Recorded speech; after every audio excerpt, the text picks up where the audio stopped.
Hi, my contestant ID number is 6809.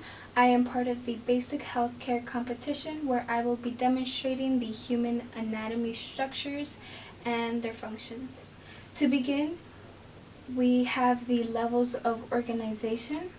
Our bodies are made up of cells, and these cells make up body tissues.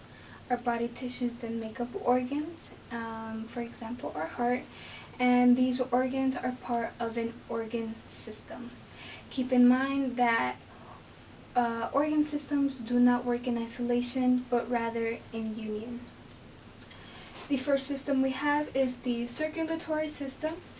This system involves the blood and the heart. Our blood transports nutrients all throughout our body.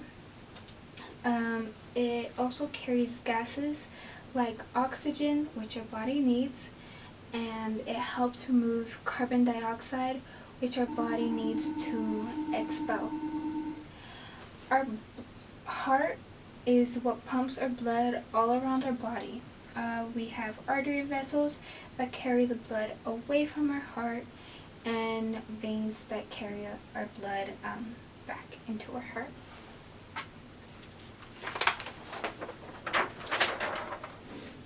Secondly, we have the digestive system. It is important for us to break down and absorb our food for nutrients. The digestion starts in the mouth. Our saliva carry enzymes which get this process of digestion going. And to further this process, our stomach contains acid that break down the food further. Two major organs that play part of this system is the small intestine, which absorbs the nutrients, and the large intestine, which absorbs most of our water.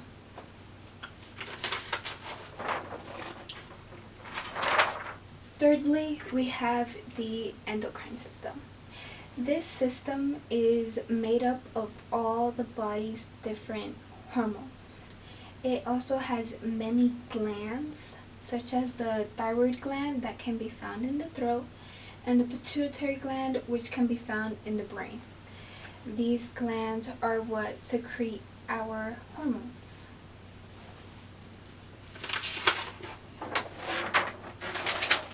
We now have the urinary system. This system involves our kidneys and the bladder. It is responsible for excreting waste, and by waste I mean urine. It removes this waste from our blood, and another way to remove waste is by sweating.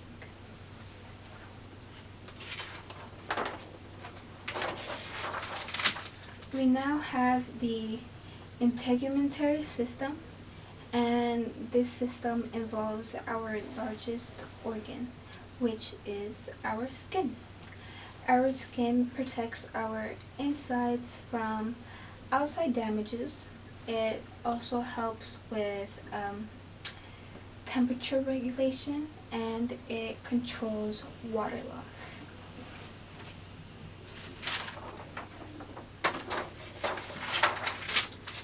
Now we have the lymphatic and immune system.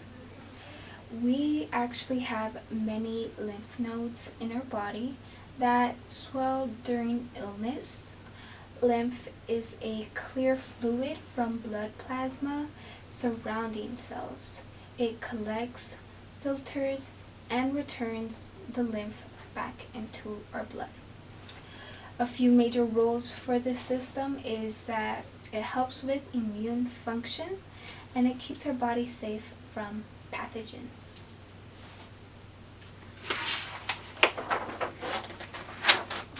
We now have the muscular system. This system involves 3 types of muscle tissue. The first being skeletal, which can be attached to the bone. The second one is smooth tissue, which can line with your esophagus. And the third tissue is cardiac tissue, which can be found in our heart.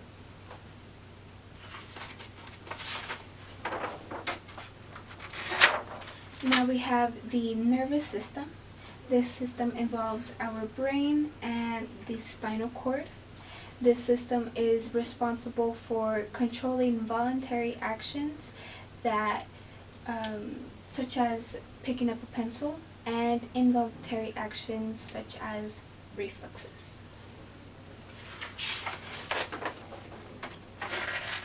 Now we have the reproductive system.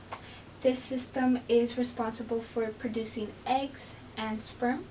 The reproductive organs responsible for this is the vagina and the penis. The system is also responsible for transporting and sustaining ourselves and nurture developing offspring.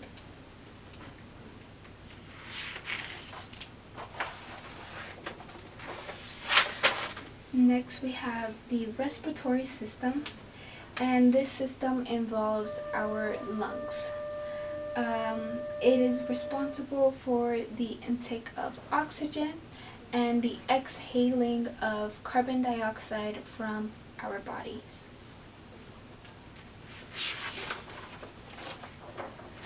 Lastly, we have the skeletal system. And at birth, we actually have more bones from when we are grown. However, as we are growing, these bones tend to fuse together. As grown adults, we actually have about 206 bones. These bones provide support, they protect our organs, and they produce blood cells from bone marrow. And that concludes the demonstration of human anatomy, structures, and functions. Thank you. Excuse me, I'm done.